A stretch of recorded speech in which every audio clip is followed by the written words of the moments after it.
নমস্কার, আমি রিধিমা আপনাদের সকলকে স্বাগত জানাই আমাদের চ্যানেলে। আপনার দিনটি শুভ হোক এই প্রার্থনা করে আজকের ভিডিওটি শুরু করছি। এইবার ভিডিওটি দিতে বেশ দেরি হয়ে যাচ্ছে, তো ক্ষমা করবেন। তো চলুন ভিডিওটি শুরু করা যাক। মূলাঙ্ক 1 যাদের তাদের 2026 কেমন যাবে। তো আমরা সবাই জানি 2025 ছিল মঙ্গলের বছর। কেন? কারণ 2025কে যদি আমরা যোগ করি তাহলে কত আসছিল 9, আর সেভাবেই 2026 হলো সূর্যের বছর। কেন সেটা হয়তো সবাই জেনে গেছে, তবুও বলে দিচ্ছি যে 2026কে আমরা যদি যোগ করি তাহলে যোগফল দাঁড়াচ্ছে কত? 1। 1 সানকে ইন্ডিকেট করে। তো নিউমোলজিক্যালি কি আসছে আলটিমেটলি প্রত্যেকটা নাম্বারের ক্ষেত্রে সেই নিয়ে আলোচনা। আর আজকে বছর 2026কে যোগ করলে যোগফলও এক আসছে। তো এক কিছু কিছু জিনিসকে ইন্ডিকেটও করে। এক কিন্তু নতুন শুরুকে বোঝায়, অর্থাৎ 1 থেকে 9 পর্যন্ত আমরা যে সাইকেলটা কাটালাম 2025 যে 9 মানে 9-এর বছর ছিল, অর্থাৎ মঙ্গলের বছর ছিল, সেরকম একটা সার্কেল কাটিয়ে কিন্তু আবার নতুন করে শুরুর একটা সার্কেল, মানে নতুন একটা সার্কেল শুরু হচ্ছে। তো 2025-এ আমরা একটা সাইকেলকে কমপ্লিট করে এখন নতুন একটা সাইকেলের দিকে আগাচ্ছি। নতুন স্টার্ট আপ, নতুন নতুন জিনিস এই সময় কিন্তু আপনারা দেখতে পারবেন। আর রাজা কিন্তু আমরা মেনে থাকি যে ন্যায়ের প্রতীক। দেখুন, মানুষ রূপে রাজা কীরকম সেটা জানি না, তবে বছর হিসাবে রাজা অবশ্যই ন্যায়ের প্রতীক, এবং তার সাথে সাথে তিনি চাইবেন তার প্রত্যেক প্রজা ভালো থাকুক। একজন প্রজার সাথে যদি খারাপ কিছু হয়ে থাকে, অর্থাৎ অন্য কোনো প্রজা খারাপ কিছু করে থাকে, রাজা কিন্তু তার বিচারও করে। তো বোঝাই যাচ্ছে রাজার বছরে আপনি যদি প্রজা হয়ে থাকেন, আরেকজন প্রজার সাথে খারাপ কিছু করবেন আর রাজা তা ছেড়ে দেবে, সময় তা ছেড়ে দেবে? কখনোই না। আর 2026-এ আমরা প্রচুর নতুন মুখ দেখতে পাবো, সেটা যে কোনো ক্ষেত্রেই হোক। সেটা হতে পারে content creator, digital media, social media, film industry, politics, বিজনেসের ক্ষেত্রে। 2026 প্রত্যেকটা ক্ষেত্রে চমক আনতে চলেছে। কিছু জিনিস সে সময় সামনে উঠে আসবে, হয়তো আপনারা অবাক হয়ে যাবেন। আর প্রচুর এমন জিনিসও বেরিয়ে আসবে যেটা থেকে কিন্তু হঠাৎ করে আপনারা জানলে বা শুনলে আকাশ থেকে পড়ার মতো সিচুয়েশন হবে। তো এভাবে প্রত্যেকটা নাম্বারের ক্ষেত্রে নিউমোলজিক্যালি একটা এফেক্ট পড়তে চলেছে। তো নাম্বার 1-এর ক্ষেত্রে কী এফেক্ট পড়তে চলেছে চলুন দেখে নেওয়া যাক। নাম্বার 1 অর্থাৎ যাদের জন্ম মাসের যে কোনো মাসের, বছরের যে কোনো মাসে 1 তারিখ, 10 তারিখ, 19 তারিখ বা 28 তারিখ, তাদের কেমন যাবে চলুন দেখে নেওয়া যাক। 2026 সূর্যের বছর, স্নানের বছর। আর সূর্য মেনলি রিপ্রেজেন্ট করে লাইট, পাওয়ার, অথরিটি, ডিসিপ্লিন, নলেজ, পাংচুয়ালিটি, আর এর সাথে সাথে নতুন শুরুর এই সময় যে এই বছরটাতে কিন্তু আমরা বর্ডারে কিছু ডিসপুটও দেখতে পারি। গোল্ড, সিলভার, তামা, রূপো, মানে বললামই তো, এইসব জিনিসের না আমরা না হাইক দেখবো। হয়তো একটা কারেকশন আসবে, তবুও আমরা হাইক দেখবই। বলছিলাম যাদের জন্মের তারিখ 1, 10, 19, 28, তাদের জন্মের তারিখ যোগ করে যে 1 আসছে, আর বছরটাও 1 আসছে, অর্থাৎ বছরের রাজা আপনিও রাজা। 2026 কিন্তু খুব একটা ইজি হবে না।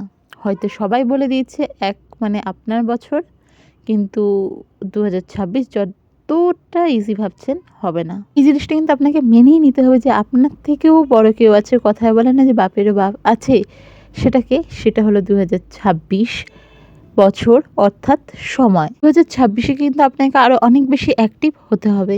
এই সময় সমাজে নিজের পরিচিতি বাড়াতে পারবেন। গভর্নমেন্ট থেকে কিন্তু ভালো কিছু এক্সপেকটেশন এই সময় রাখতেই পারেন। যারা নতুন স্টার্ট আপের কথা ভাবছেন এই সময় কিন্তু বেশ ভালো সুযোগ পাবেন। এর সাথে সাথে আপনার চলার পথে কিন্তু এই সময় এমন কিছু হোঁচট আপনাদের খেতে হতে পারে, এদিক ওদিক যখন তাকাবেন না, দেখবেন চারপাশে হয়তো কেউই নেই, হয়তো 1-2 জন রয়েছে, বা তারাও নেই, কেউই নেই। হয়তো সত্যের পথে চলছেন, চেটে চলছেন না, তো চাটু সম্প্রদায় আপনার সাথে নেই। তো মূলাঙ্ক 1-কে বলবো যে বর্ন লিডার আপনি, আপনার বৈশিষ্ট্যগুলো এতদিনে তো জেনেই গেছেন, তো সেই নিয়ে বেশি ডিটেলসে যাচ্ছি না। তো নিজের কাজ করুন, নিজের গোলে ফোকাস করুন, নিজেকে চিয়ার আপ করুন, প্রত্যেকটা কাজ সময় করার চেষ্টা করুন, অ্যাক্টিভ থাকুন, নিজের জন্য 100% দিন। তাহলে কিন্তু এই যে 1:1 রাজার বছরের রাজা, 2 রাজা মিলে কিন্তু অনেক ভালো কিছু করে উঠতে পারবেন। অর্থাৎ আপনি আপনার কর্মের ফলে আপনার ভবিষ্যৎকে কিন্তু উজ্জ্বল দিকে নিয়ে যেতে পারবেন। এটা একটা সেলিব্রেশনের টাইম। আর একটা জিনিস বলবো, যে বললামই যেহেতু ভিডিওটা দিতে একটু দেরি হয়ে গেছে, তো বাকি তো বছর পরেই রয়েছে, কেবল 1টা মাস হয়েছে। তো সেক্ষেত্রে কি করবেন, নিজের যে প্ল্যানিং, যেই জিনিসগুলো আপনার আগে করা দরকার। সেটা কিছু ক্ষেত্রে সেভিংস হোক, সেটা কিছু ক্ষেত্রে আপনি ইনভেস্ট করতে চাইছেন, বা ধরুন যে জিনিসটা আপনি আগে চাইছেন, যেই মানুষগুলোকে আগে চাইছেন, এইভাবে সাজিয়ে নিন এবং প্রায়োরিটি বেসিসে সেই কাজগুলোকে করে ফেলুন, ফেলে রাখবেন না। এই বছরে, রাজার বছরে কিন্তু আপনাকেও রাজার মতন কোনো বড় ডিসিশন নিতে হতে পারে। এবার ডিসিশনের ক্ষেত্রে বললাম কেন এইভাবে, কারণ হয়তো কিছু ক্ষেত্রে এমন কোনো ডিসিশন নিতে হতে পারে যার ফলে কিন্তু আপনার পরিবারের সাথে, বন্ধুবান্ধবদের সাথে কিছু মনোমালিন্য হতে পারে, বা তাদের এগেনস্টেও যেতে পারে। এবার ব্যাপারটা কি, রাজার বছর, আপনি নিজে রাজা। রাজার কিন্তু নিজের সাম্রাজ্যের জন্য কিছু ডিসিশন নিতে হয় যা হয়তো তার পরিবারের সবার পছন্দ হয় না, পরিবারের প্রত্যেকটা মানুষের পছন্দ হয় না। সেরকমভাবে আপনাকে কিছু ডিসিশন নিতে হতে পারে। এছাড়াও বড় কোনো ধরনের ডিসিশন যেটা নিতে পারছিলেন না, এই বছর কিন্তু নিতে পারেন। তবে বলবো, এই যে এই মাসটা ফেব্রুয়ারি মাস আর আগস্ট মাস, এই ফেব্রুয়ারি আর আগস্ট মাস বড় কোনো ইনভেস্টমেন্টের ক্ষেত্রে একটু সাবধান, কাউকে টাকা দেওয়ার ক্ষেত্রে একটু সাবধান। যে কোনো ইনভেস্টমেন্ট যদি এই মাসে করতে হতে পারে, রিচেক করুন, ডবল চেক করুন, 3বার চেক করুন, ভালো করে বুঝুন, তারপর করুন। এই সময় কিন্তু ক্যারিয়ারে প্রচুর অপরচুনিটি আপনারা পেতে চলেছেন। আর এই সময় কিন্তু না, নিজের মনে সন্দেহ রাখবেন না যে আমি পারবো তো, আরে করলেন না, হয়ে যাবে। আপনি বর্ন লিডার, তো হবে না, হয়ে যাবে। একটু আর একটু সাহায্য হতেই পারে কারো, কিন্তু করে ফেলুন, সব কাজ হয়ে যাবে। নিজের উইল পাওয়ারের উপর আস্থা রাখুন, বিশ্বাস রাখুন, কাজ অবশ্যই হবে। আর সবথেকে বড় জিনিসটা হচ্ছে প্রোক্রাস্টিনেশনকে সরিয়ে রাখতে হবে, যে আজকে হচ্ছে না, ঠিক আছে রাতে করে নেব, কালকে করে নেব, পরশু করে নেব, না। যখনই কাজ তখন করুন। সময়ের থেকে বড় কিন্তু কিছু হয় না, সেখানে কিন্তু কাজটাকে আপনাকে সময়ই করতে হবে। আর এই বছরের সবথেকে বড় যে জিনিসটার দিকে নজর দিতে বলবো, সেটা হলো আপনার সেভিংস। মূলাঙ্ক 1, খরচা তো সবাই জানে রাজার খরচা কীরকম, কিন্তু রাজার যদি কোষাগার থাকেই না কোনো কিছু সেরকম, তাহলে খরচা কোথার থেকে করবেন? যে কোনো ইমার্জেন্সি সিচুয়েশন তো আসতেই পারে। প্রজাকে দেখার দায়িত্ব আপনার, প্রজা ছাড়ুন, নিজেকে দেখার দায়িত্ব তো আপনার, আপনার ভবিষ্যৎ আপনার প্রজা। তো সেক্ষেত্রে কিন্তু ভীষণ রকমভাবে এই বছরটা আপনাকে সেভিংস করতেই হবে। যে কোনো সময় ইমার্জেন্সি সিচুয়েশন আসলে কিন্তু খরচা হওয়ার সম্ভাবনা থাকছে। মূলাঙ্ক 1, যাদের বিবাহ নিয়ে সমস্যা আসছিল, সব কিছু ঠিক থাকার পরেও হচ্ছিল না, তো সেই সময় কিন্তু এই সময়টা কিন্তু বিবাহ রিলেটেড কোনো রকম ভালো খবর, বা যেই অবস্ট্যাকলসগুলো আসছিল সেগুলো থেকে ওভারকাম করে বিয়ের দিকে এগিয়ে যাওয়া, এই জিনিসগুলো হতে পারে। মূলাঙ্ক 1, যাদের প্রেগনেন্সি রিলেটেড সমস্যা ছিল, তারাও কিন্তু সেটা থেকে ওভারকাম করার একটা সুযোগ পাচ্ছেন। নতুন বছর, নতুন সাইকেল, সেক্ষেত্রে কিন্তু অনেক কিছুই এক্সপেকটেশন এই সময় রাখতে পারেন। নিজের পজিটিভ অরাটা কিন্তু এই সময় আপনাকে ধরে রাখতেই হবে। নিজে ক্লিন থাকলেন তাই নয়, নিজের আশেপাশে জায়গাগুলোকে ক্লিন রাখতে হবে। তো 2 রাজা যেখানে এক জায়গায় হচ্ছে, সেখানে যদি সেটাকে সেলিব্রেট করতে হয়, আপনাকে ফিল করতে হয়, নিজেকে কিন্তু আরও পাংচুয়াল করতে হবে, ক্লিয়ার ডিসিশনগুলো নিতে হবে, নিজের ডিসিশনে থাকতেই হবে। যতই চাপ থাকুক না কেন আশেপাশে, এর সাথে সাথে কিন্তু চারপাশ ক্লিয়ার রাখতেই হবে। রাজা কিন্তু নোংরায় আসে না। আরেকটা জিনিস, এই বছর কিন্তু গুড লিসেনার হতে হবে। অর্ডার করে দিলাম, হয়ে যাচ্ছে না, শুনতে হবে। আর নাম্বার 1-এর ইগো সম্পর্কে তো সবাই জানে। তবে এই বছর কিন্তু যেহেতু দুজন রাজার ইগো থাকলে তাহলে কি আর হবে মেলবন্ধন? হবে না। তাই ইগোটা আপনার কিন্তু সরাতেই হবে, কারণ বছরের ইগো তো আপনি সরাতে পারবেন না। যত বেশি আপনি হাম্বেল থাকবেন, গ্রাউন্ডেড থাকবেন, 2026 কিন্তু তত বেশি আপনাকে দিয়ে যাবে। বিজনেসের ক্ষেত্রে বলবো, যারা নতুন স্টার্ট আপের কথা ভাবছেন, নতুন আইডিয়া কাজ করতে চাইছেন, নতুন কিছু শুরু করতে চাইছেন বিজনেসে, তারা এই সময় সেই কাজগুলিকে করতে পারেন।